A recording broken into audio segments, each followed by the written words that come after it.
Talk about physio ed.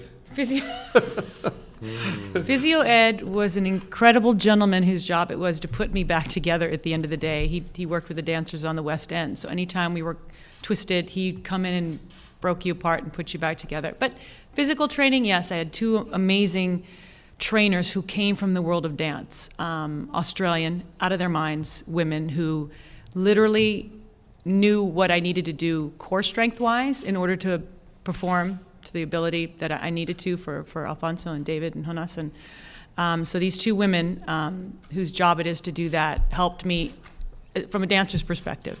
And then also physically, I wanted her to look a certain way. I wanted her to, as much as I could in a healthy way, remove what she looked like as a woman or what reminded her of being feminine and motherly, just so that the body was a machine. So that was training months before we started shooting, and then every single day. There was no lunch. You went into the training box and you just trained. And if something was tweaked, you knew you had to strengthen that. Emotionally, I was the Wild West. You had no idea what emotionally the day was going to be like. And most of it was just frustrated and trying not to take your anger out on Alfonso.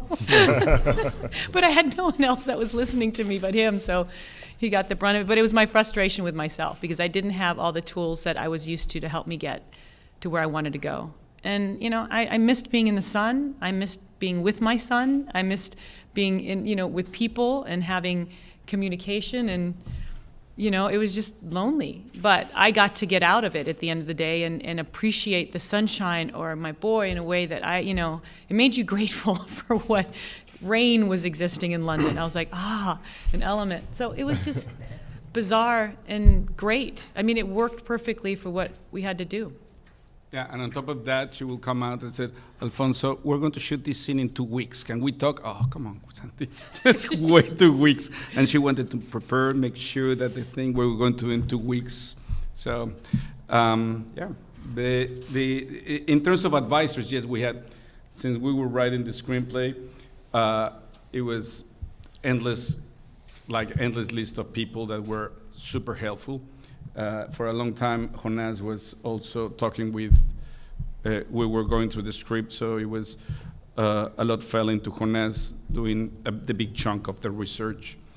And then when we were shooting, we had all kind of people. In one hand, just physicists that they were explaining us about zero G and the effects of, it's not only zero gravity, the other challenge is that there's no resistance.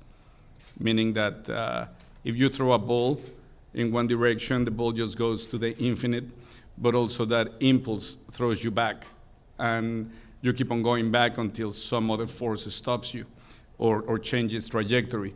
So it's something that is counterintuitive as the way our brain works. So we have guys giving us classes. I understood half of it, but then we have astronauts that, you know, we consulted.